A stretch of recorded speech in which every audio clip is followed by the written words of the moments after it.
Adventures by Morse.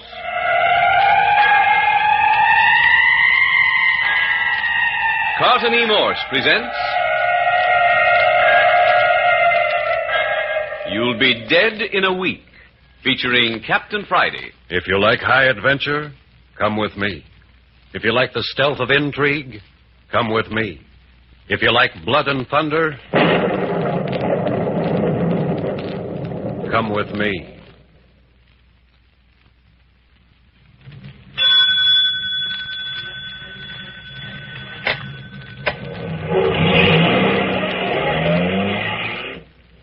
$9:00 in the evening, somewhere out on the Strip to the west of Hollywood.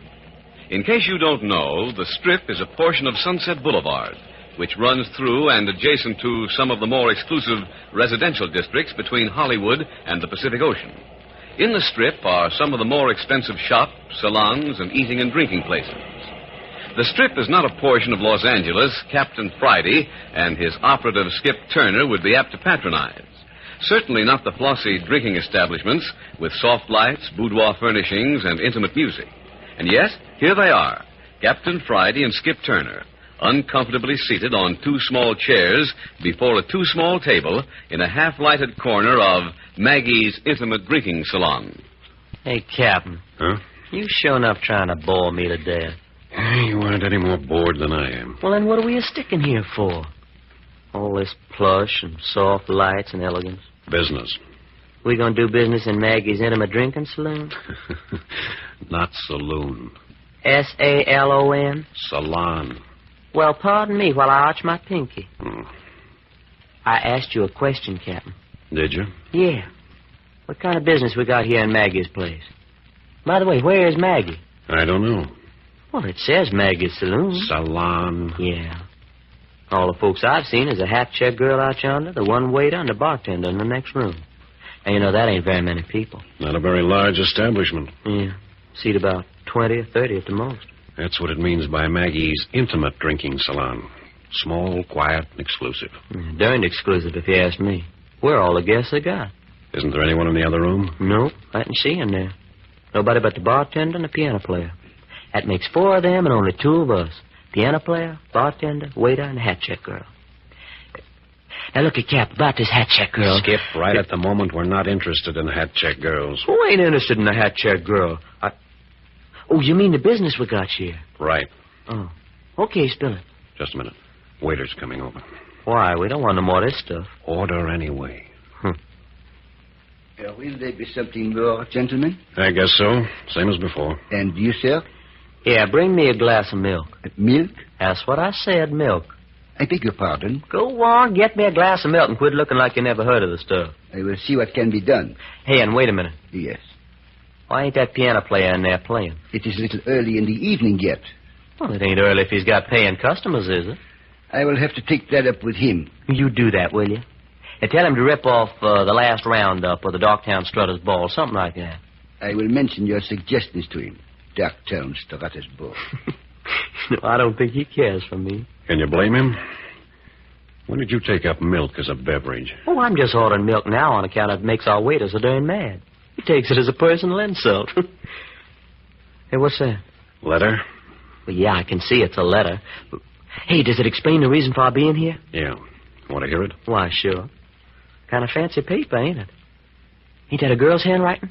Yes, it's fancy paper, and it's a girl's handwriting. Anything else you want to know? Yeah, what's it say? If you'll keep still long enough, I'll read it. Okay, shoot. Letter signed Eve Carson, girl who wired us in San Francisco. This is what she says. It will be very much to your advantage to meet me in Maggie's intimate drinking salon on the Strip sometime between 8 and 9 this evening. I will come directly to your table and join you as though I were an old friend. Please treat me as such. What I have to say to you will take only a few moments, but will mean a great deal to me as well as to you and your friend, Eve Carson. Is that all? That's all. And that's why we're here, huh? Meet Eve Carson and treat her like an old friend. That's right. Here, let me have a look at that letter. Go ahead. Very much to your advantage to meet me. Does she mean by that she's young and good-looking, you suppose? Yeah, give me that letter. Well, I always did say it was to a fella's advantage to meet a young, good-looking girl. But looky, Cap, she said between 8 and 9, and it's 10 minutes after 9 right now. Yeah, I know. You mean she ain't coming? You know as much as I do. But if she's not coming... Hold it. Waiter's coming back. Mm-hmm. Well, hi, sport. See you found some milk. Quite. Sure, I knew you'd find some if you tried. However, I am to inform you this is positively the last milk I can serve. This is all, huh? Positively. Don't know any accommodating cows personally, I don't suppose. If you please. Okay, let it go. Hey, did you talk to the piano player? I did. Well, why ain't he playing? He is not so disposed. He's what? He is not so disposed. Now, what kind of talk's that? Did you tell him I asked for him to play? I did. And what'd he say? I'd rather not say. Oh, he did he? Well, darn, he's ornery hide. Hey, Skip, sit down. But, son... Sit down. Here you are, waiter. Keep the change. Thank you. Okay, beat it. With the greatest pleasure. Captain Friday, we're being insulted by the whole outfit. You started it. Me? You've been riding the waiter ever since we came in. Yeah, but I ain't done nothing to the piano player. I mean, not yet, I ain't. And you're not going to do anything to him either. Just rough him up a little, maybe? No. He a friend of yours? No. Well, then what hurt? We aren't starting anything in this place until we know why we're here. Well, it don't look to me like we're ever going to know. My girlfriend Eve Carson said between 8 and 9, and it's 9:15 right now. Wait a minute. Somebody's coming in. Oh, sure enough. More customers. No women, though. You can see out in the hallway? Yeah, 3 men. Giving up their coach to the hat check girl. Funny place for 3 men to come without women. Well, after all, we came without women. For a reason. Besides, we expected to meet a woman here. Here they come. Yeah. Sitting down across the room from us. Queer-looking setup. Skip, Yeah? do you have to stare at him? Huh? Was I? Yeah. Now relax. Hey, do you see what I see? What do you see? Well, 2 of our 3 customers are gorillas. They're toting pistols, and they don't seem to care who knows it.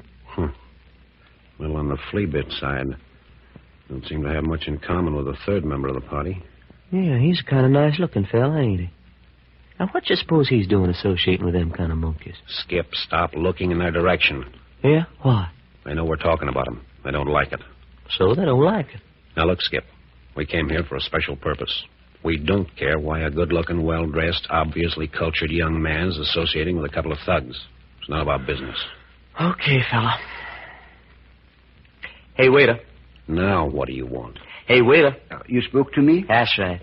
Get me another glass of milk. I think I told you there is no more milk. Now, look, am I going to have trouble with you? I beg your pardon. Get me another glass of milk. Perhaps you prefer to go to some other establishment. No, I wouldn't prefer to go to some other establishment. Get me a glass of milk and step on it. I will see what I can do. Well, go on and do it. Next thing he'll be wanting is a nursing bottle. You hear that? Yeah. What are you antagonizing him for, Skip?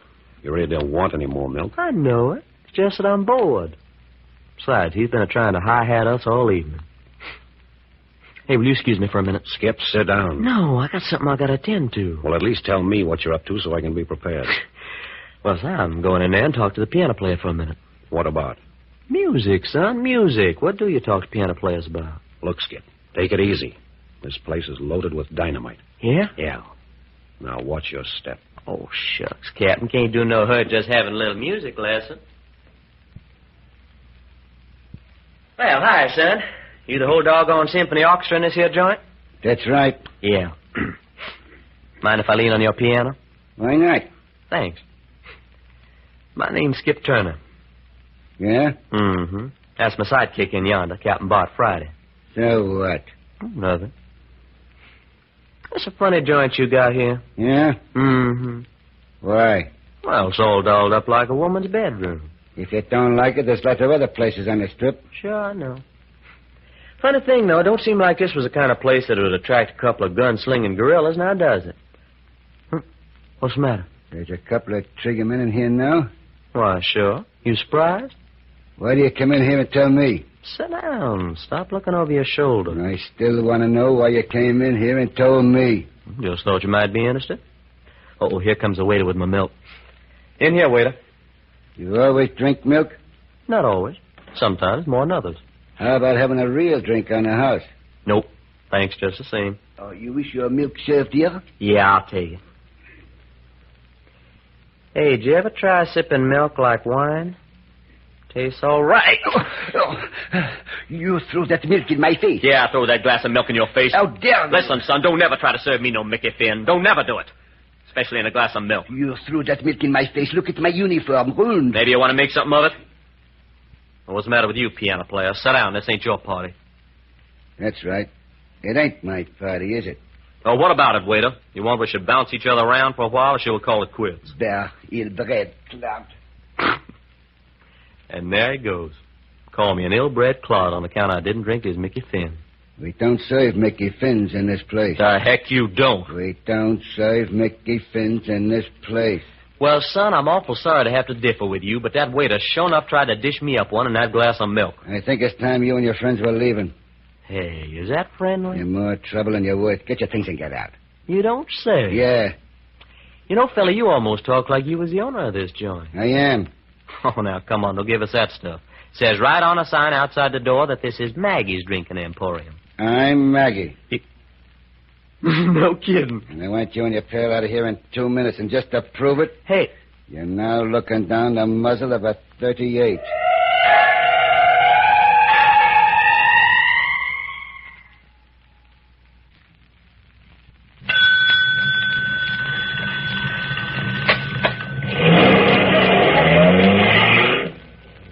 Captain Friday and his right-hand man, Skip Turner, rushed from San Francisco to Hollywood on a strange and mysterious mission.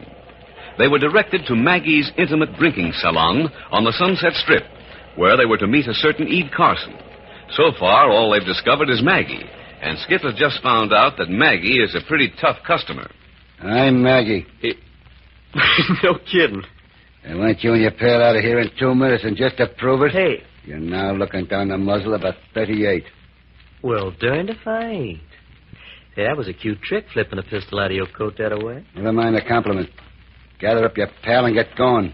Can you play that 38 as good as you play the piano? I hope for your sake I don't have to show you. Yeah. Well, I'm mighty glad to see you're standing up. What do you mean? Because I just hate hitting a fellow when he's sitting down. Oh, goodness, son. You sure did go down easier than I expected.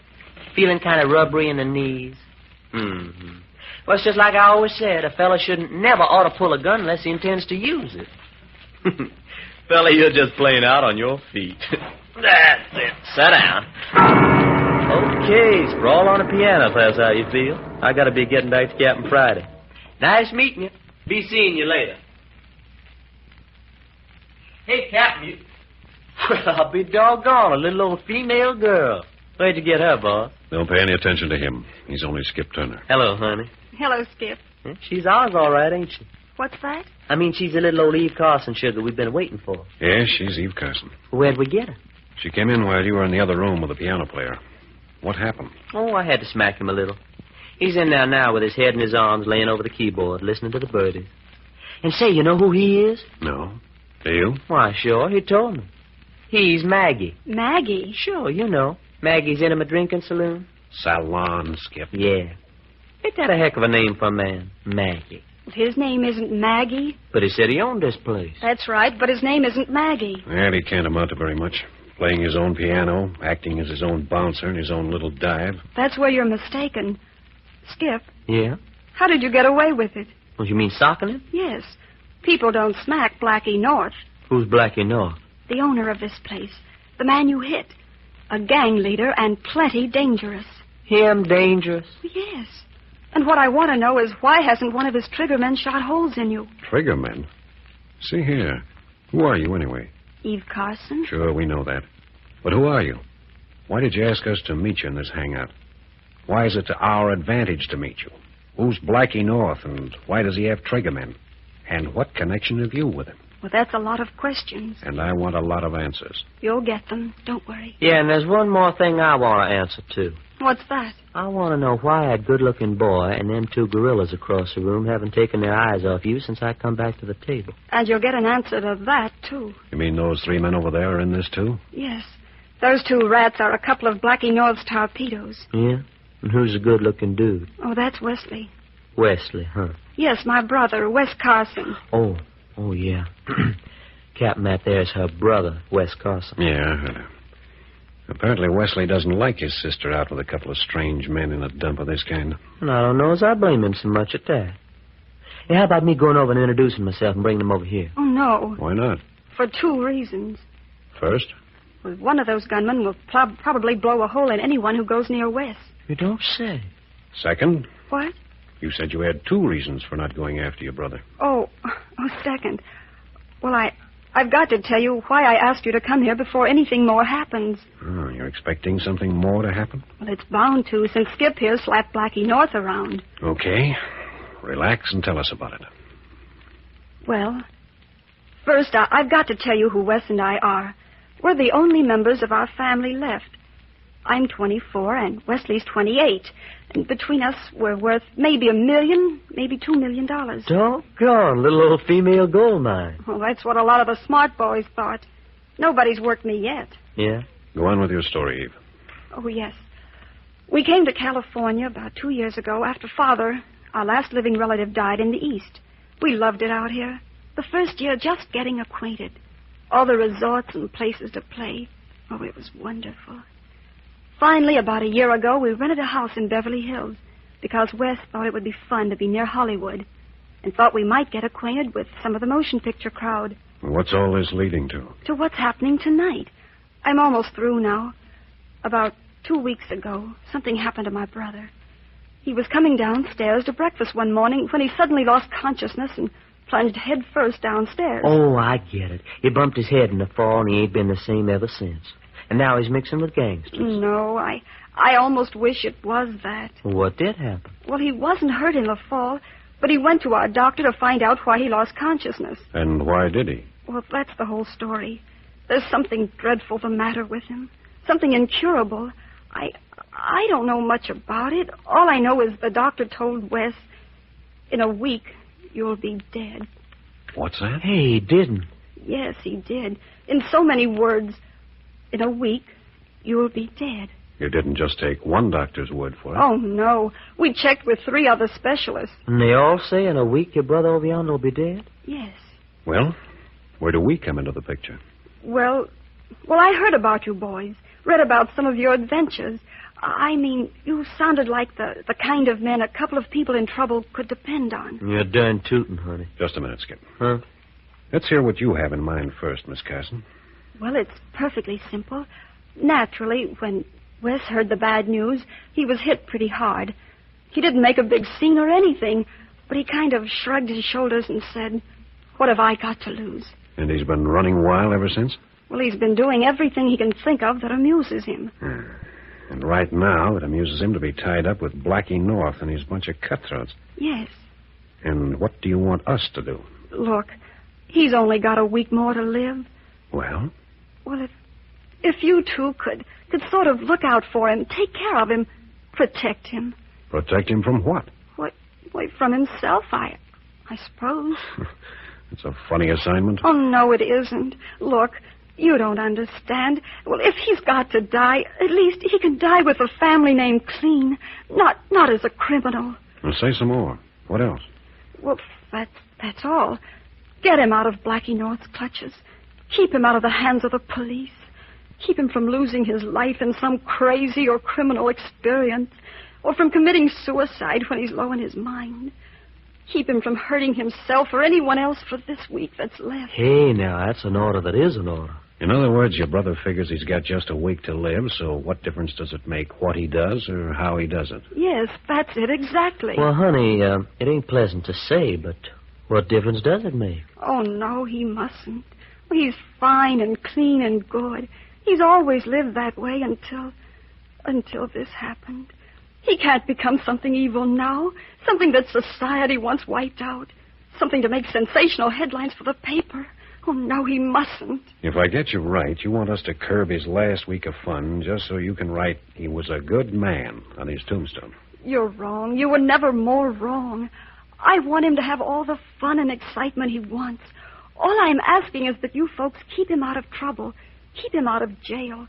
Keep him from harm or violence. Ah, so that's it. And him not caring what he does. Well, it's worth $10,000 to me. $10,000? Cappy, that ain't hay. You mean that? $10,000 and expenses. And here's 1,000 in small bills to show good faith. Yeah? What about it, Skip? Put that grand in your pocket before she changes her mind. All right, Miss Carson. It's a bargain. And a bad one, if I'm not mistaken. It won't be easy. The police are looking for Wes right now. What's that? Hey, you didn't tell us that. Why should I? Hey, Cappy, trouble's coming up. What sort of trouble? Well, I've been watching the hat check girl. This is the third time she's turned customers away. She keeps telling people the place is full up. Not letting anyone in, huh? Uh-huh. Blackie North still unconscious on the piano in the next room?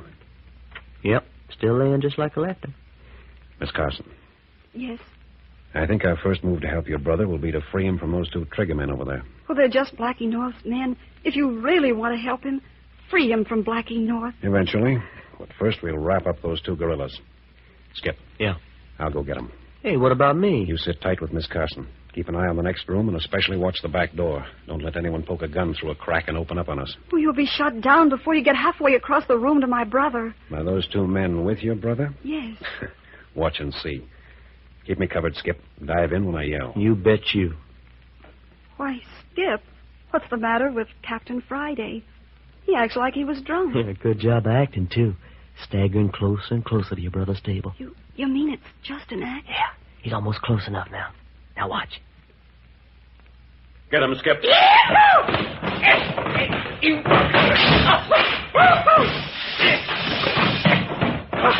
Atta boy, Captain, that's both of them. And now if you'll excuse me, son, I'll tap that waiter on the chin and make it 100%. Hello, Wesley, old kid. Boss wants to talk to you. Hey, what's the idea? Who asked you to crash my party? Sorry to butt in like this. Well, I was sitting here quietly drinking with a couple of friends. The next thing I know, you 2 have beaten them into unconsciousness. Take it easy, fella. Well, who do you think you are, anyway? How about coming over to our table and talking it over? Why? Because I think that's how your sister would like it. She is your sister, isn't she? Eve?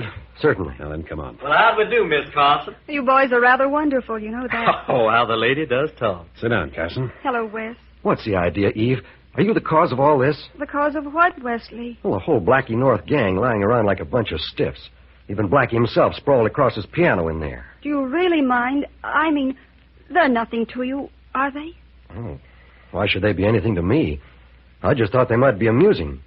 But, Eve, if you think anyone's going to bounce Blackie North and his men around the way they've been bounced around tonight and not pay for Well, how about letting us worry about that, son?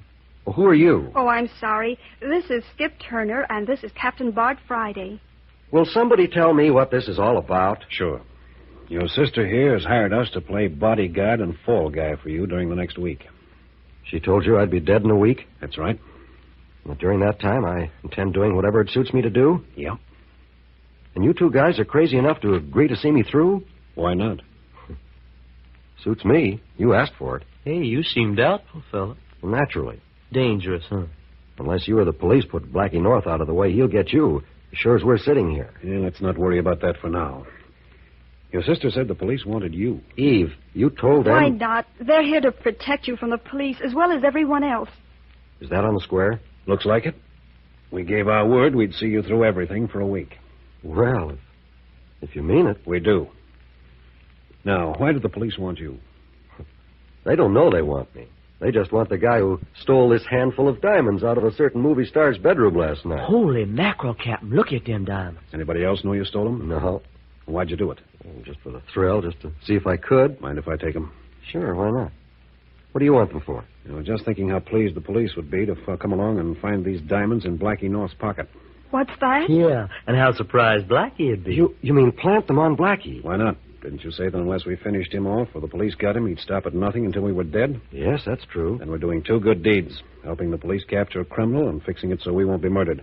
Skip, go out the bar and get the police on the telephone. Tell them to hurry out to Maggie's intimate drinking saloon. Salon, Skip. Yeah. And what'll I say when they ask me who's talking? Oh, tell them you're a fairy godmother to all good policemen. Man, that's something I always wanted to be. Fairy godmother to a policeman.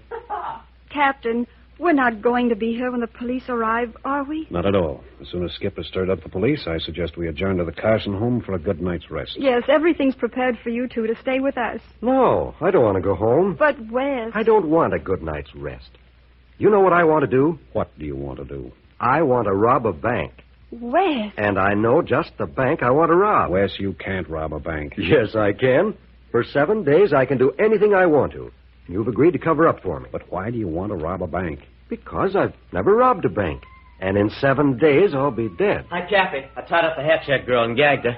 Hey, you hear that? What's the matter? The police. They're coming. You mean you called them? I didn't have to. They got wind of something. Hey, we better get moving. Everybody out the back way. We can't get caught here. Carson, take your sister. Come on, Skip. First it's Blackie North, and now it's the police. Come on, let's go.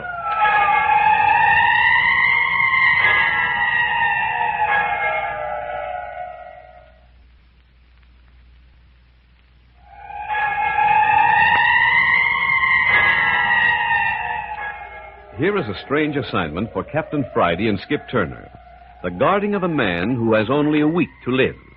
Listen next week to the second episode of You'll Be Dead in a Week, entitled $200,000 to Lose. Next week, at the same time, you are listening to Adventures by Morse.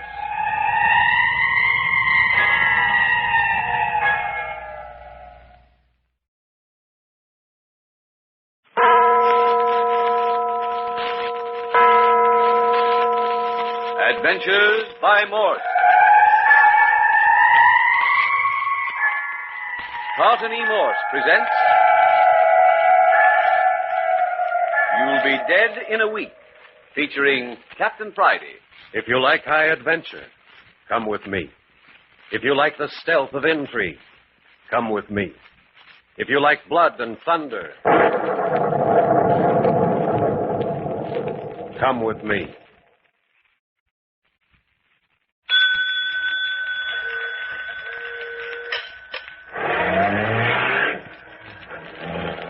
Late yesterday afternoon, Captain Friday and his operative Skip Turner hopped a plane in San Francisco and hurried south to Hollywood on a very mysterious mission. They were instructed to meet Eve Carson at a place called Maggie's Intimate Drinking Salon. It's a flossy drinking establishment located on the Sunset Strip, an exclusive small shop district. The two boys landed at the municipal airport, hustled off the plane, and grabbed a cab to their destination. They found Maggie's Intimate Drinking Salon an intriguing spot, but they were even more intrigued with the story Eve Carson was telling them. Right from the beginning, Miss Carson.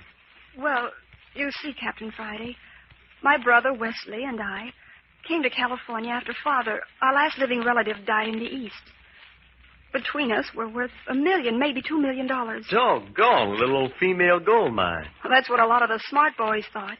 Nobody's worked me yet. Go on with your story. We loved it out here, and we're very happy. Then about 2 months ago, something happened. My brother was coming down to breakfast one morning when suddenly he lost consciousness and plunged headfirst down the stairs. I see. Bumped his head in the fall, and he hasn't been the same since. No, he apparently wasn't hurt in the fall, but he went to our doctor to find out why he lost consciousness. The doctor told him, Wes, in a week you'll be dead. Well, you didn't take just one doctor's word for it. Oh, no, we checked with 3 other specialists. And they all say your brother will be dead in a week? Yes. I see. Well, of course, we're very sympathetic, Miss Carson, but where do we fit into the picture? Ever since Wes heard the bad news, well, he just shrugged his shoulders and said, what have I got to lose? And has been running wild ever since, huh? He's been doing everything that amuses him. Right now, it amuses him to be tied up with Blackie North and his bunch of cutthroats. Blackie North? Hey, you mean a gangster? Yes. But see here, I don't see where Please, Captain Friday, if you could sort of look out for him, take care of him, protect him. Protect him from what? Why, from himself, I suppose. If he's got to die, at least he can die with a family name clean, not as a criminal. If I get you right, you want us to curb his last week of fun just so you can write, he was a good man on his tombstone.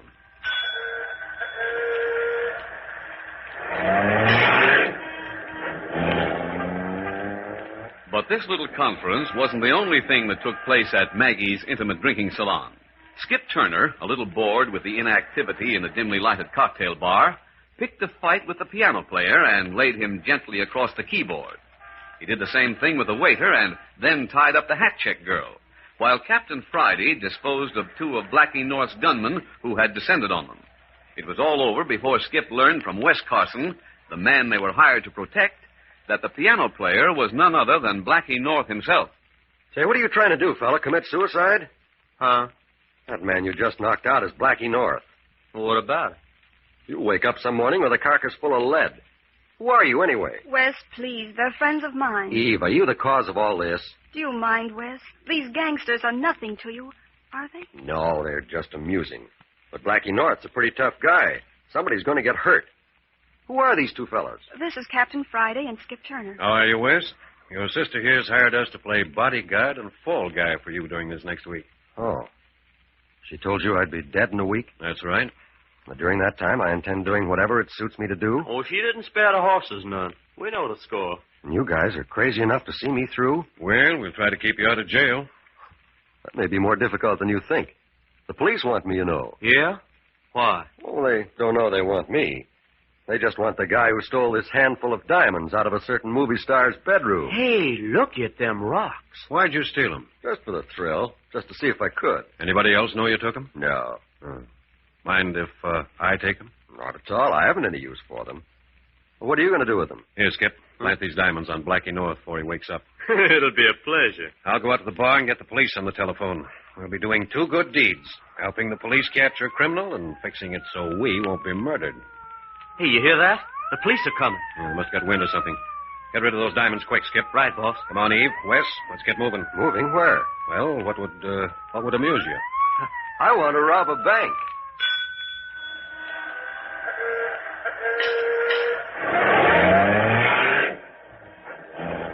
And so the little party left Maggie's intimate drinking salon and retired to the Carson home in Beverly Hills to plan a bank robbery. That was last night. This morning, Captain Friday and Skip are seated in the breakfast nook, wondering about their next assignment with Wes Carson. Hey, with all this leather upholstery on the window seat and the glass top on the table, this looks more like a cocktail bar than a breakfast nook.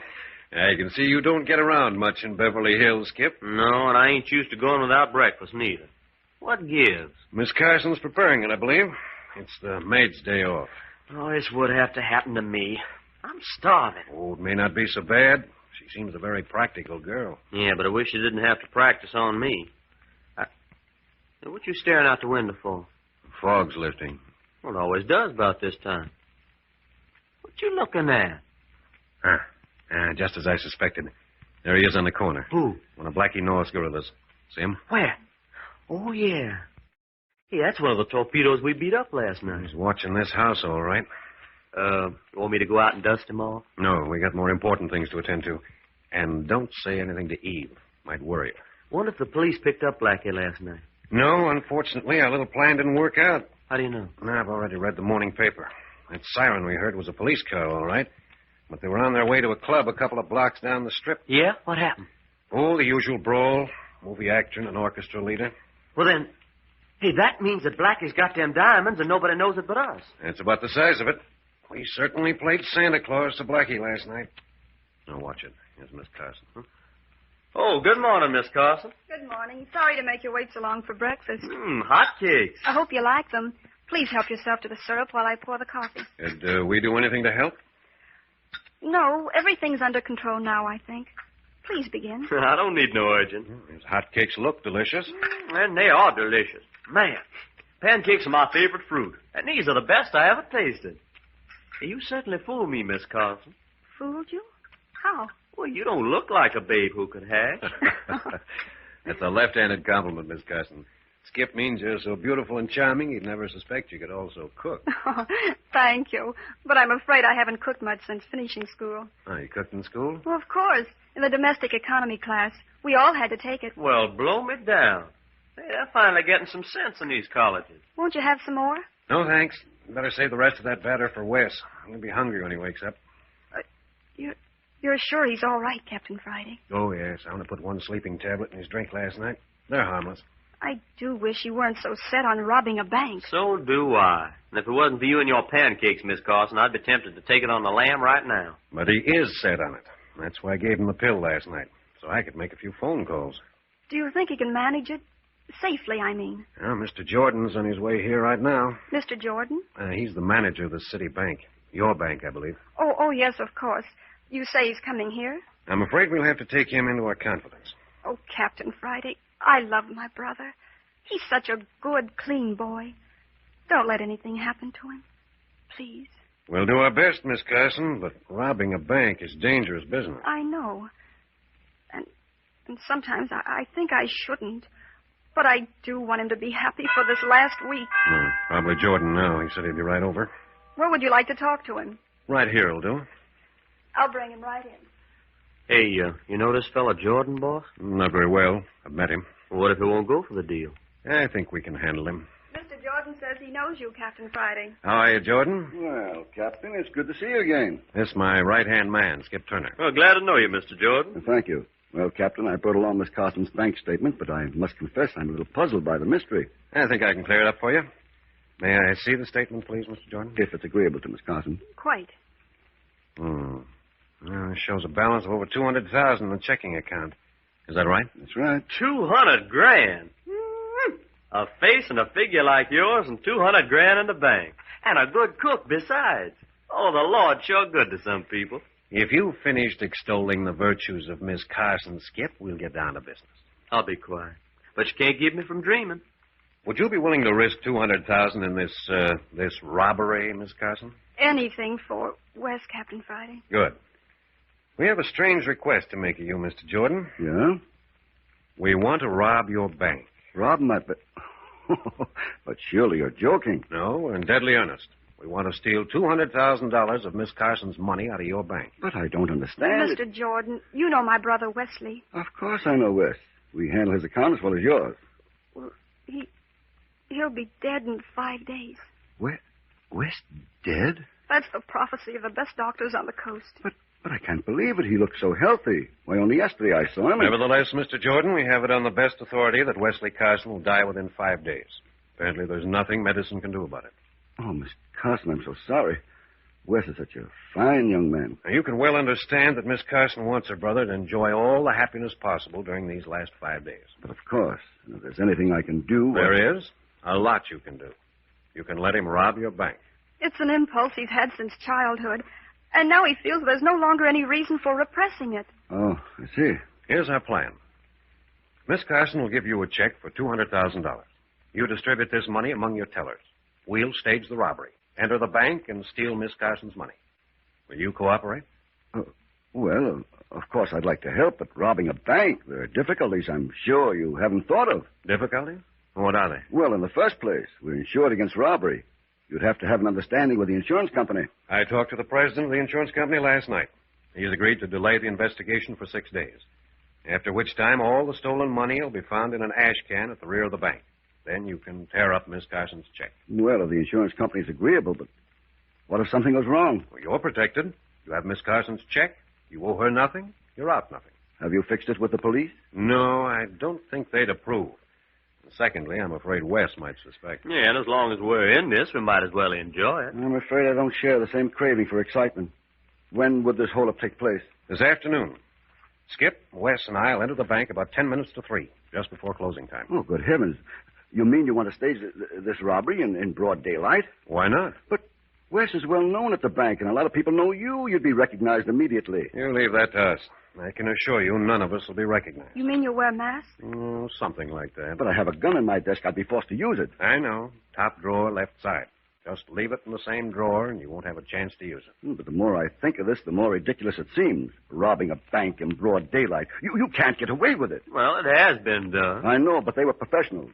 And besides, they're usually caught sooner or later. And another thing. There's an electric button under every teller's window. The moment one of them got suspicious, a light touch on one of these buttons would bring the police. Well, the tellers won't touch any buttons. Not if we have them covered. Those tellers are mostly girls. I'd never forgive myself if anything happened to one of them. Nothing worse than a fainting spell, I assure you. Well, I'll take care of the ladies. That's my department, Mr. Jordan. And they'll have something to talk about for the rest of their lives. You're forgetting about our guard. He also carries a gun. Oh, Hennessy? I'll take care of him, too. I don't know. He's a good man, Hennessy. Well, good men are my specialty. And it's settled? Will you write out a check for $200,000, Miss Carson? Not so fast, Captain. I haven't agreed to anything. Mr. Jordan, put yourself in the place of Wes Carson. Please, Mr. Jordan. He only has 5 days. I know, Miss Carson, but robbing a bank... You've nothing to lose, Jordan. To all outward appearances, this will be an ordinary holdup as far as you're concerned. If we're caught, we'll take the rap.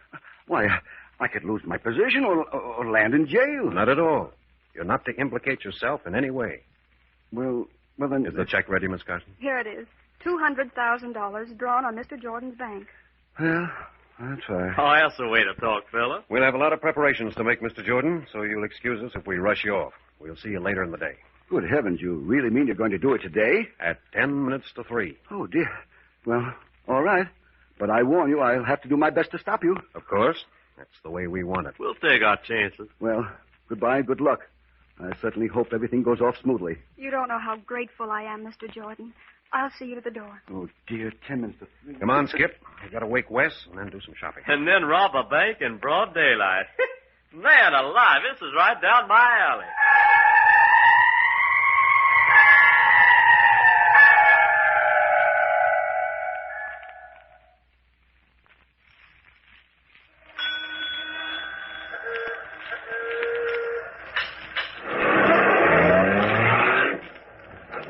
It's been a busy morning for Captain Friday and Skip.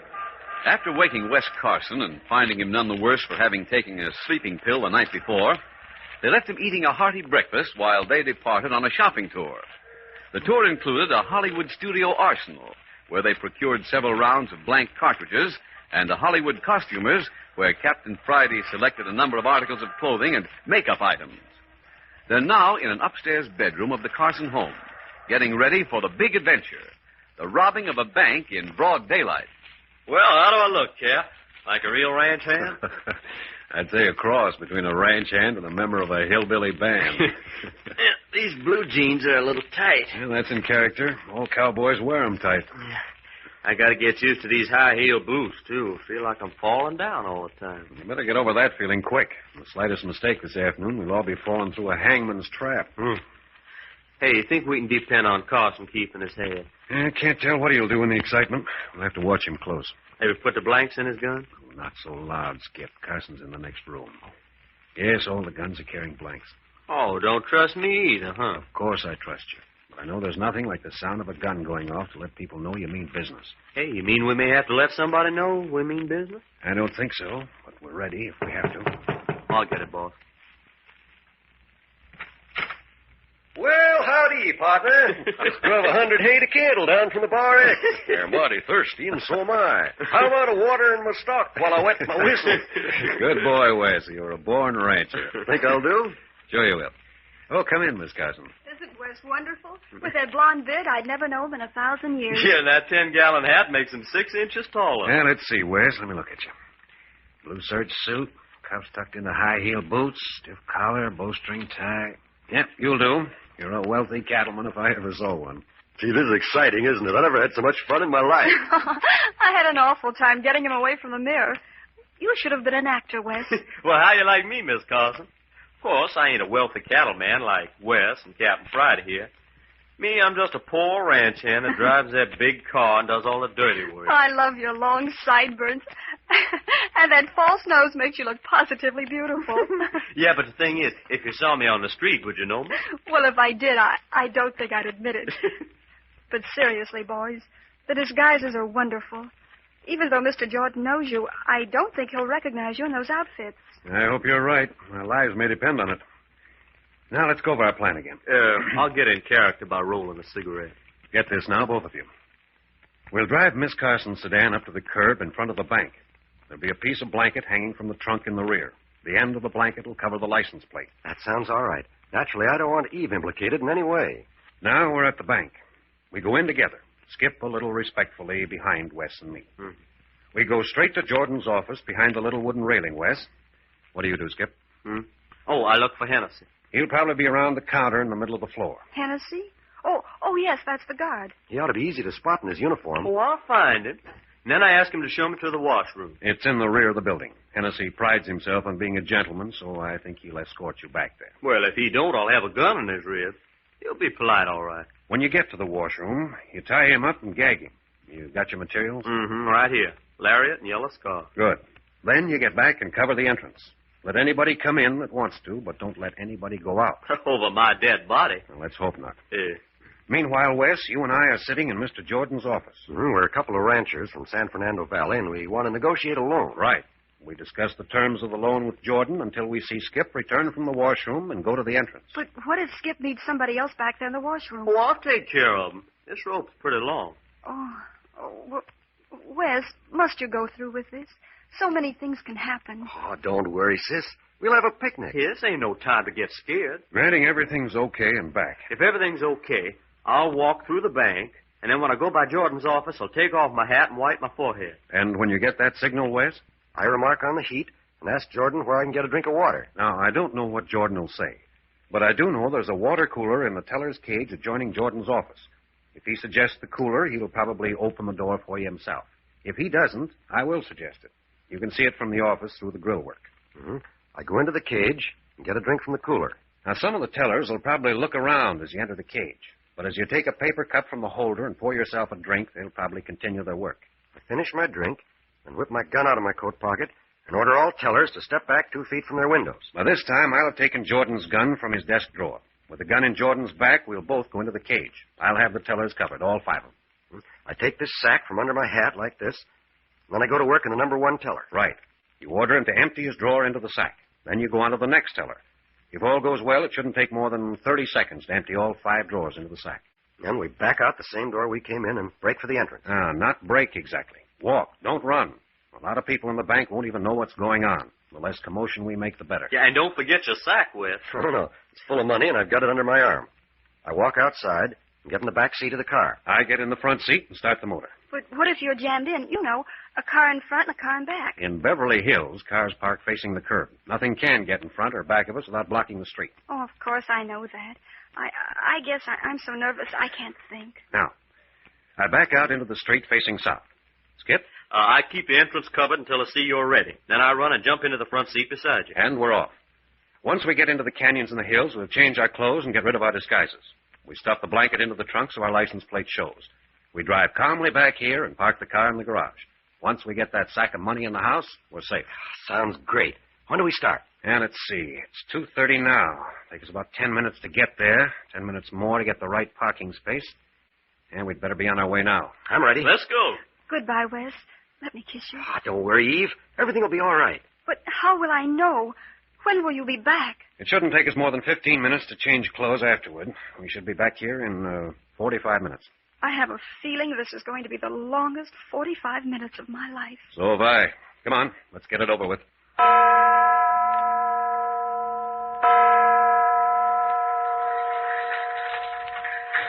You see, gentlemen, the appraisal of the property... Mr. Jordan, may I see you for a moment? Yes, of course, Mr. Littell. Would you excuse me for a second? Yes, certainly, Mr. Jordan. Only take a second. I'll be right back. Watch it now, Wes. Skip has taken Hennessy into the back room. He should be back by now. And we can't make a move till Skip's at the front door.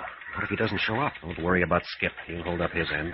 Can we just stall along with Jordan? That's the idea. Watch it. Here he comes back. As I was saying, gentlemen, you must understand that I couldn't make a loan until I'd had your property appraised. That may take several days. Well, I'm afraid we can't wait that long. See, we need the money now. We've got a bargain in some beeves up north, Mr. Jordan. What time is it? Yeah, almost 3 o'clock. Why? Oh, I don't know. Just wondering. Yeah, I guess ain't time to visit no other banks today.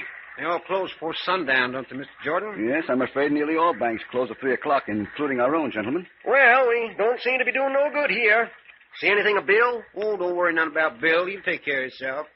Bill's one of our ranch hands, Mr. Jordan. He don't get a chance to come to town very often. Why don't you gentlemen come in early tomorrow? We'll have more time to talk over your loan. I'm sure we can work it out some way. Early? Say about cockcrow? Cockcrow? Yeah, I always forget you city fellers don't know how to talk time.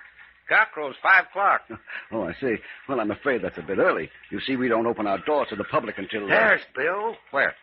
Yep, I see him. I told you you didn't have to worry none about him. He must be pretty warm. Bill's taking off his hat and wiping his head. Yeah, it is pretty warm in the city, especially when you're dressed up in your Sunday clothes. Have a drink of water handy, Mr. Jordan? Water? No, I'm afraid we Ain't don't. That one of them newfangled water coolers in that there cage? Oh, yes, but we don't usually... Go on in, help yourself. Mr. Jordan won't care, will you? Oh, no, of course not. But I'll have to unlock the door to the cage. Sorry to be so much bother. When you're so dry, you're chewing on cactus. There you are. Cooler's over there. Hey, what are you doing in that door? Button your lip, Jordan. Now ahead of me. Into the cage. It's you. Why, I didn't recognize... Pipe down and do as you're told. Yes, sir. All tellers, hands over your heads. Step back 2 paces from your window. Hold up. You there, Blondie. Back 2 paces. They're all back. Get going with the sack. Now, you. Dump your drawer into the sack. Keep your hands up and your heads down. All right. Number 2. Into the sack. You'd better do as he says. Yes. Number 3 window. Empty your drawer into the sack. And don't spill any. Now, number 4. Thank you, miss. One more. Thank you very much, ladies and gentlemen. And I'd advise you to stay away from those buttons. The first person who touches one gets a bullet. That's Bill out there in the doorway. He can hit a dime at 100 yards. Come on, bring the sack. Backing out. Keep them covered.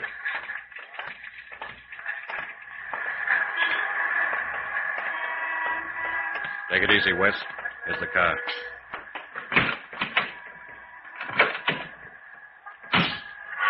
I don't see Skip yet. Keep your eye peeled. Ready to go. Here he comes. Come in. We made it. There's a soldier signaling. Oh, no time for hitchhikers now. He's an MP. Look at his armband. Yeah, waving us down. I'll slow down. Hey, look, there's somebody coming from the other side. They're jumping on the running board. All right, get him up and into the back seat. We're covered from both sides. Quiet, punk. Keep him covered, Porgy. Blackie North, in a soldier's uniform. That's a federal offense, fella. You know that? Look who's talking. I got him now. Take the wheel, Porgy.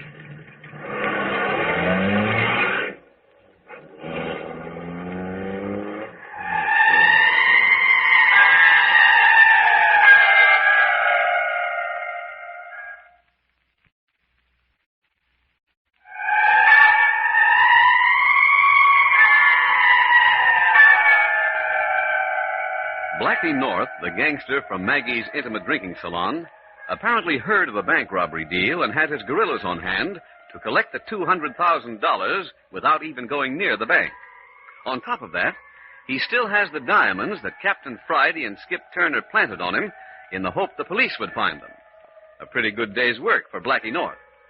Listen next week for the third and last episode of You'll Be Dead in a Week. You are listening to Adventures by Morse.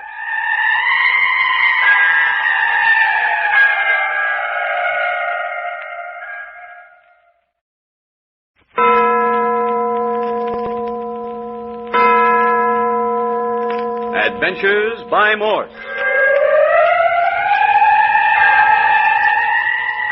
Carlton E. Morse presents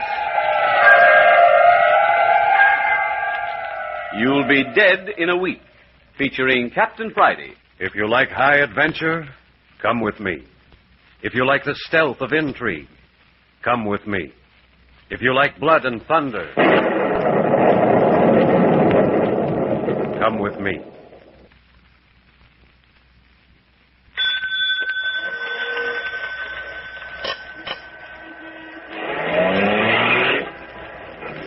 O'clock of a sunshiny afternoon in the green foothills north of Hollywood.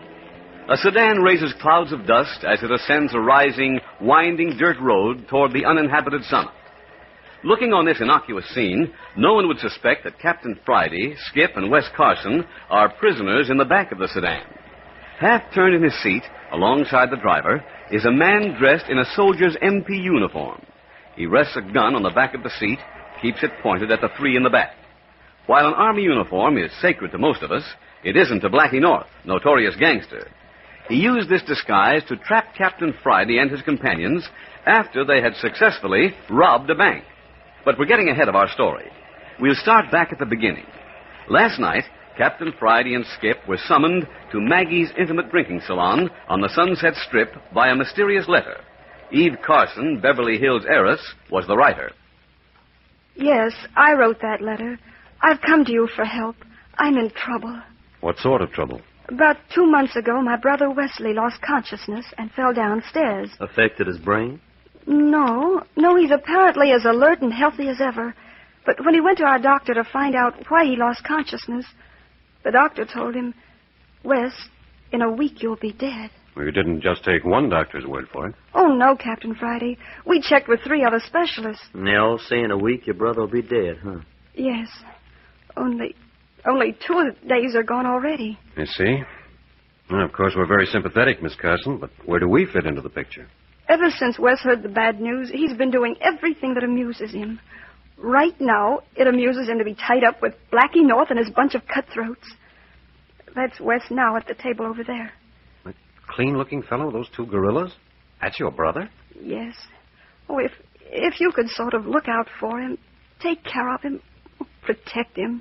Protect him from what? Well, from himself, I suppose. If he's got to die, at least he can die with a family name clean, not as a criminal. If I get you right, you want us to curb his last week of fun just so you can write he was a good man on his tombstone. I want him to have all the fun and excitement he wants. All I'm asking is that you keep him out of trouble, keep him out of jail, keep him from harm or violence. It's worth $10,000 to me. All right, Miss Carson. It's a bargain. And a bad one, if I'm not mistaken.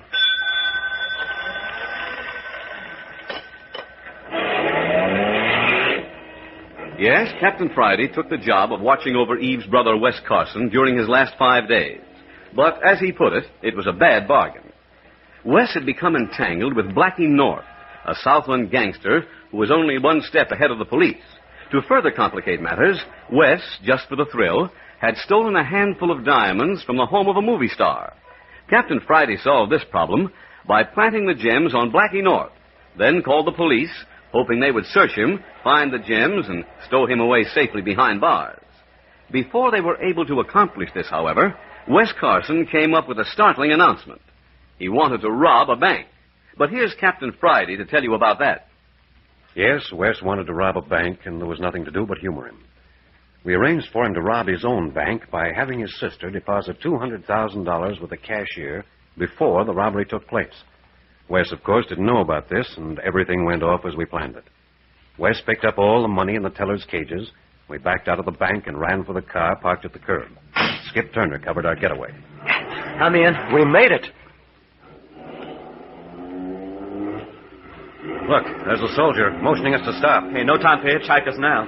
He's an MP. Look at his armband. We can't turn the corner without running over him. I guess we better stop and see what he wants. Hey, there's somebody coming at us from the other side. They're jumping on the running board. All right, get him up and into the back seat. Into the back seat before I tell you. Blackie North in a soldier's uniform. That's a federal offense. Look who's talking. Take the wheel, Porgy. I'll take their gats. And I don't want to hear a peep out of anybody for 10 minutes. You get it?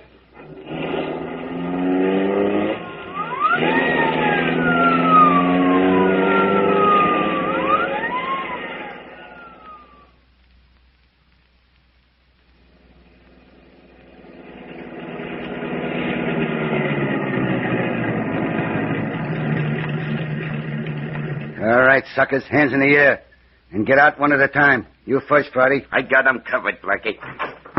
You next, Carson. No funny stuff or I'll dry gulch every one of you. Well, you certainly turned the tables on us, Blackie. Now you, wise guy. Just call me Skip. And keep them hands up. Porgy's a little nervous with his trigger finger. You said it, Chief. It is kind of itchy. Now get moving, single file, towards those trees. Bring the rope, Porgy. Coming, Chief. If you want to play soldier, why aren't you in the Army, Blackie? Because the Army's full of dopes like you guys. I'm smart. I'd rather play you, see? How'd you get that uniform? Roll some poor soldier? People are always giving me things, like diamonds and gunny sacks full of dough. Halt! Well, I must say I approve your taste in nature, Blackie. This is a beautiful spot you picked. You won't think it's no picnic before I get through with you, Carson. What are you going to do, burn us at the stake? You pray for burning before long. Lay down, you two. Heads facing that tree. You on one side, Friday, you on the other, wise guy. You mean lie down on the ground? Afraid of soiling your pretty panties? Get down there quick before I bust your skull open. Okay. No need to get rough, Blackie. No? What about that pink tea you gave at my place last night? Yeah, what about it? I got a memory like an elephant. You got a nose like one, too. Yeah, I got it last night. And I ain't forgetting that neither. Shut up, Skip. You're only antagonizing him. All right, you guys. Shove your heads against the tree. Yeah. Like this? Okay. Now put your arms around the trunk. Now flat on your back. Anything you say, Blackie. All right. Go to work with that rope, Porgy. Yeah. Get their arms around the tree and tie their wrists. I got it. Hey, I feel neglected. Don't I deserve some attention? We got something special in mind for you, Wes. How'd you know we were going to rob a bank today, Blackie? You small-time operators. You thought I was out cold last night. You mean you were playing possum? You take a better man than that wise guy you got with you to knock me out. Let that be a lesson to you, Skip. Always be thorough. Fine time to be giving out with lectures. There, I guess they won't slip out of them knots. Let me see 'em. Yeah, they're good nights. Yeah. But slip 'em a little tighter. Jenny? These guys got too much circulation already. Okay, they see. There. How do you like that? Fits me just like a tourniquet. Now get their feet, Porgy. Yeah. The same kind of knots. Same kind. And you, Carson, keep those hands up. How about putting him behind my back or something? I've been holding him up a long time. You keep 'em up there, I'll saw your fingers off one by one. Yes, sir. Hey, listen, what's that? What, Chief? I thought I heard a car. Wouldn't be no cars up here. Probably the police after the bank robbers. I didn't hear nothing, Chief. Well, hurry up with that rope. Okay. Since you overheard everything last night, Blackie, then I guess it was your man you had staked outside the Carson home this morning. Sure. We've been tailing you all day. Congratulations. I only saw him once, through the window. You hear that, Porgy? That'll cost you. The fog went up like a scared window shade, Chief. It never did that before. Don't let him jip you out of your share, Porgy. Shut up, you. All them ropes, Porgy. Well, they're all tied up like fish in the net, Chief. Yeah, good and tight. Good job, Porgy. Yeah. Maybe I won't find you for that lousy tailing job this time. Thanks, Chief. Say, I can't stand this much longer. Can't I rest my hands and my head? I'm giving the orders, and I said keep 'em up. I'll get around to you just as soon as I tend to a little unfinished business. And now you, wise guy, you beat me up last night, didn't you? Well, I didn't even hurt you. You said so yourself. But you meant to, and now it's my time. How do you like this, wise guy? Oh, look here now. You can't kick a man when he's down. Oh, can I? Just watch. Oh, you dirty yellow... Look at that flying tackle. Attaboy, Wes. Get him. Porgy, hit him on the head. Don't shoot. Hit him. Get his head out in the open, Chief. That's it. I guess that'll stop our little football player. Hit him right back of the ear with a butt, Chief. Good aim. You've killed him, Blackie. Nah, he'll be all right in a couple of years. If he dies, you'll go to the chair. You know that. Who'll tell on me? You guys are going to lay here till you rot. Won't do you no good to yell, neither. Nobody can hear you up here. Listen, Blackie, I don't care about myself, but you'd better take Carson to a hospital. He's bleeding around the ear. He asked for it, didn't he? So long, you guys. Hope you enjoy the wine. Come on, Porgy. How are you, Skip? Okay. Hurt much? Oh, just a couple of busted ribs. Is Wes breathing? Can you see? Yeah, I think he's breathing all right. He's in a bad way. We've got to get him to a hospital. Yeah. Any ideas how we're going to do it? Well, there go our friends. Yeah, I'm glad to see him go, if you ask me. But Porgy must have spent some time at sea. The more I work my wrists, the tighter these knots get. Yeah, same here. Yeah, we're in a pretty pickle, all right. Hey, I wonder if it do us any good to yell. No, nobody'd come up here, even on a hike. Yeah. Makes you feel kind of alone. Yeah. Skip, Yeah? I've got a hunch. What? I think Blackie made one big mistake. What? Tying us both to the same tree. I don't get it. Look, if you slide around a little, your wrist would be directly in front of my face. Try squirming around. Okay.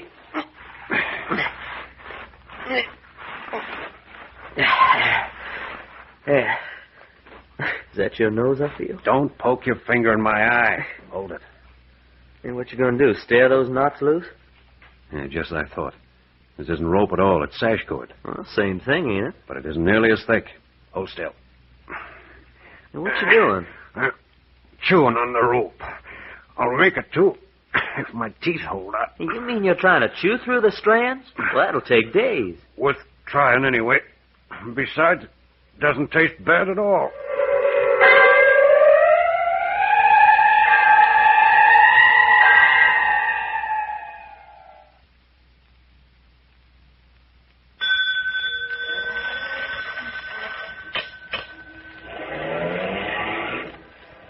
Blackie North and his torpedo Porgy overheard the planning of the fake bank robbery and devised a means of cutting themselves in on the $200,000 taken from the bank.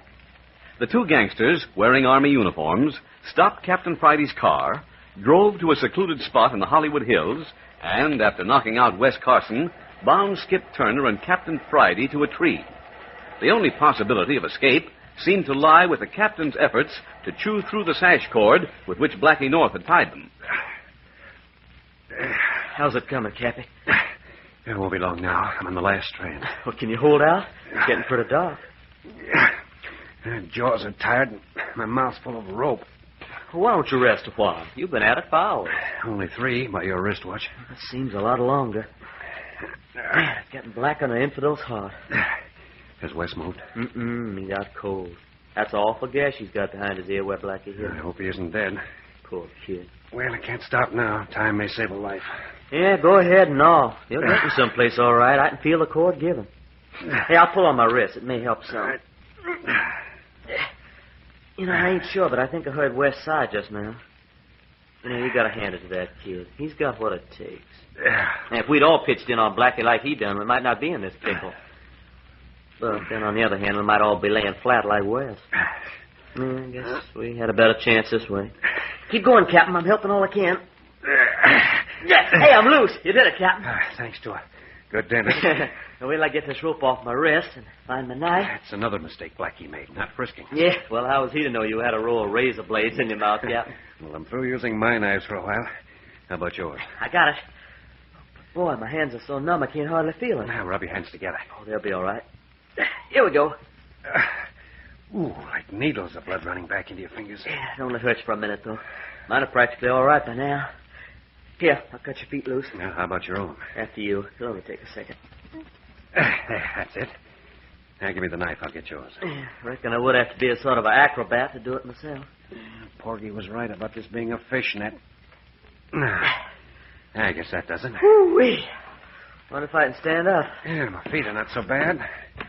Good thing they left our boots on. Yeah, my feet are a lot better than my hands. Now, let's take a look at Wes. Yeah, here he is over here. Wait a minute, I'll strike a match. Yeah, poor kid. He's bled quite a bit. His pulse is beating. Good, maybe he's got a chance. If we can get him to a doctor. But how? We're miles from nowhere. Only one way. Carry him.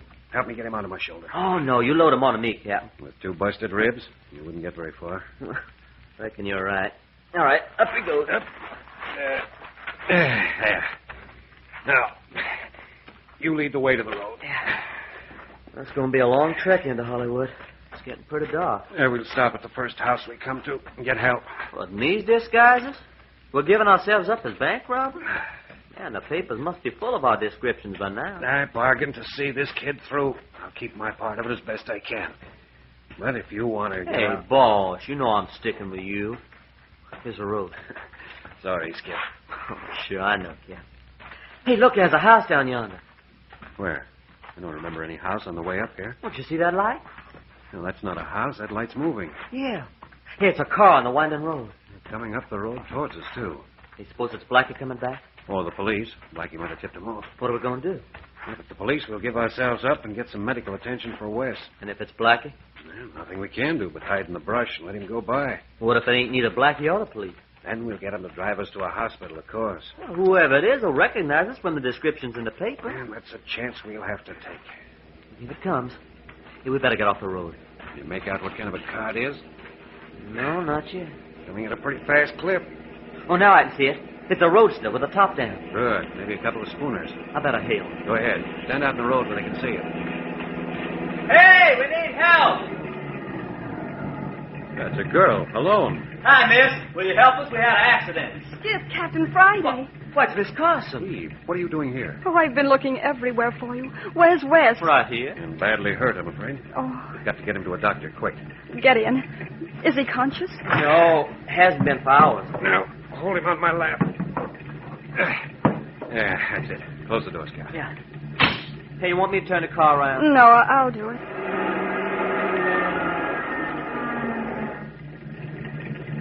Good girl. Drive slowly over these bumps. Don't want to shake Wes up any more than we can help. Bullet wound? No. Bump on the head with a gun butt. Concussion? I'm afraid so. Blackie North. How did you know? Well, after you left the house, I was so worried I couldn't stand it. I jumped in the roadster and drove to the bank. I was parked outside when you came out. Hey, and you saw Blackie kidnapped us. I saw a soldier and another man jump in the car. I knew that wasn't part of your plan, so I got suspicious. You followed us? Yes. But I had to stay far enough behind so I wouldn't be seen. I lost you in the hills. I've been looking for you ever since. You're a brave girl, Eve. Let's hope you were in time. Well, I feel responsible for all this. I'm terribly upset. Hey, we're coming to the paved road now. Now you can step on it. Our house is closer than the hospital. I can have the doctor in a few moments.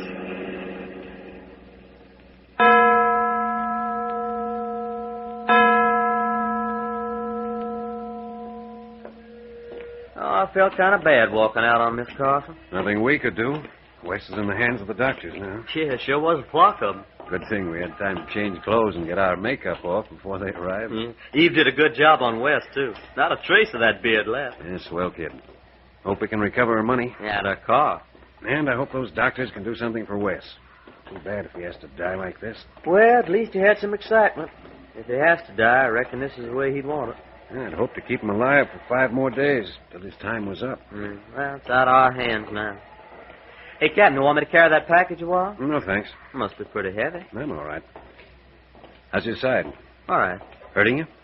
Little. You should have let one of those doctors back at the house fix you up. All you can do for broken ribs, tape it up. Shucks, I've had busted ribs before. Well, it won't be long now. There's the sign in the middle of the block. Maggie's Intimate Drinking Salon. Yeah. Hey, do you see what I see? Where? Parked at the curb in front. Yes, I believe it is.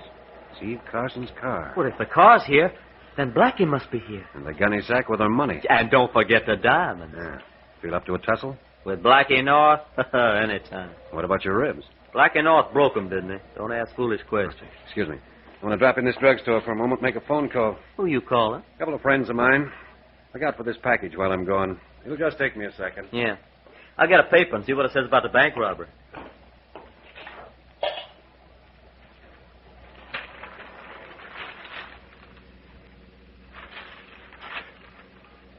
Looks like we got headlines. Let's see, bank robbed of $250,000. That's pretty good. Okay, Skip. I got my call through. Nickel wisely spent, I think. Yeah, I spent one, too. Look here at the paper. Well, you gave us quite a splurge, didn't we? They call me young and handsome. They make quite a point of my paunch and beard. Good. And poor Wes would get a bang out of what they said about him, too. Too bad he can't read it. Well, Skip, we haven't much time for biography. Let's go to work. Yes, sir. It'll be a great pleasure to work on Mr. Blackie North. Well, if we don't see Blackie or Porgy, we'll sit at the bar and have a drink. And if we do see him, well, that's just too bad for them. Blackie must have an office somewhere in the back.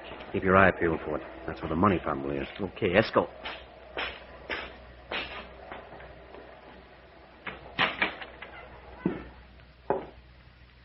See anybody? Not even a hat checker. Not a customer in the house. Well, the bartender either. I'll look behind the bar. You look in the kitchen. Yeah. Nobody in the kitchen. I left my package back here. May come in handy later. See any more doors? Not a one. There must be an office here somewhere. Why, sure. Else where is everybody? Beats me. Man, this place is like a deserted village. Yeah, there's something screwy here. Yeah. Silent like a haunted house. Hold it. What's that? Sounded like a sliding door. Someone's coming. Sit at the bar, quick. Yeah. Oh, good evening, gentlemen. I did not realize there was anyone at the bar. And deserted tonight. We cater mostly to the after-theater crowd. What will be your pleasure, gentlemen? A glass of milk. A glass of... You? You were here last night. Well, how sweet of you to remember. But Blackie said... Chief! At him, Skip. Yeah, come on. Do it. Yeah, that's enough. He's out. Anybody hear us? Apparently not. Wonder where he came from. Sounded like a sliding door. Well, obviously, one of those panels slides back. Hey, maybe he was fetching a drink for somebody. If it was, they'll be after him in a minute. Here, help me prop him up against the bar. Prop him up? Why? If anyone comes after him, give us a little more time. Oh, I get it. There. Hey, looks like a wax dummy. Pretty lifelike, all right. Here comes somebody. Grab a stool. Get going, Gene. The chief wants a drink. We. How was that for a French accent? Great. Texas Frenchman. Skip. Yeah? I saw the door. It's in the wall to the left. Oh, come on, let's go look. Easy now.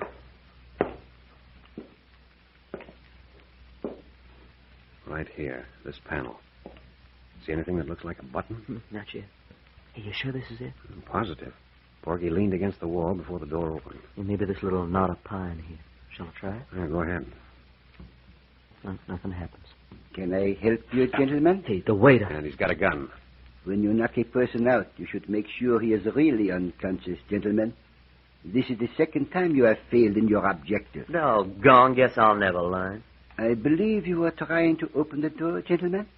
If you will put the heel of your boot on the second square of linoleum, you will find it will slide back automatically. We ain't so anxious to get in as we was. But I am, gentlemen. I am sure Mr. North will be delighted to see you. And if we refuse? In that case, gentlemen, I shall be forced to commit justifiable murder. What with? My revolver, naturally. Well, you didn't think we'd be silly enough to leave any lead in that gun, did you? Why, I entered the chambers myself. Didn't you see the bullets in the shake on the bar? I do not believe you.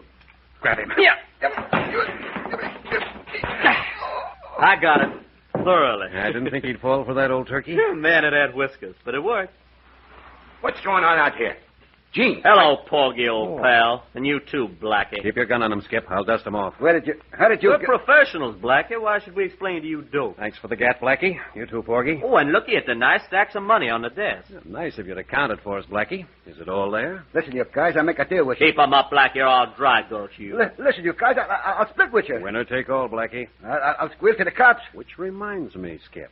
Bring in that little package at the bar. Oh, yeah, sure. Hey, is it behind the bar, Captain? Yeah, it's near the sink. Now, listen, to some reason, Friday, We might make a deal at that. Where's that handful of diamonds we left here last night? What kind of a deal? We'll take half the dough and the diamonds and call it quits. Half the dough and half the diamonds? That's reasonable. Here's the package, Chief. All right. Just open the package and strew the contents around, Skip. We, as Gene would say. Only he ain't talking. Just lay those clothes on the back of the chair. Boots on the floor, the beard's on the desk near the money. What's the idea of littering the place up with that stuff? Well, these were the costumes we wore this afternoon, Blackie. I thought you might like to use them next time you robbed a bank. I thought we was going to make a deal. Well, where are the diamonds? Right here in my vest pocket. Here. Hey, look out. You're dropping them, Captain. What's the idea of throwing the diamonds around? I thought we ought to plant a little more evidence. Why, you double... Hey, he's making a break. Tackle him. I got him. Go after Porgy. Yeah. Never mind. We've got Porgy. Well, if it ain't the homicide squad. I didn't waste any time after my phone call, Lieutenant. What's going on here? They were just making a break. We had to use a little action. Nice job, Captain. That the money on the desk? I think you'll find it's the stolen money, Lieutenant. Here's the disguises they wore. Blackie's friend, Gene, is outside the door. Yes, one of my men has him. Huh. What's this on the floor? I think they're the diamonds stolen from that movie star last week. Blackie tried to make a deal with us. Well, Captain, thanks very much for the tip-off. How'd you happen onto it? Miss Carson of Beverly Hills hired us to recover a stolen car. It turned out to be the bandit car. Nice work.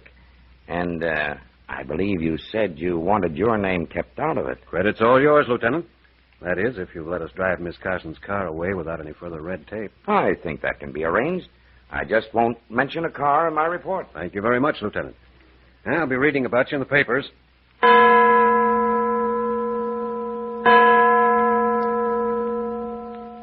We have some wonderful news, Miss Carson.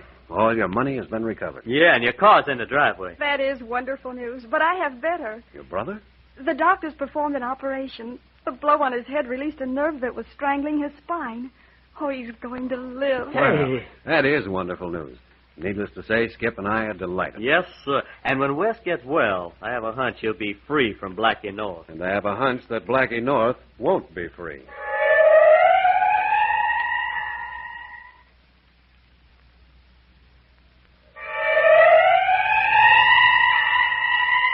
You'll Be Dead in a Week, written and produced by Carson E. Morse, has been another in the series Adventures by Morse, a regular feature over this station.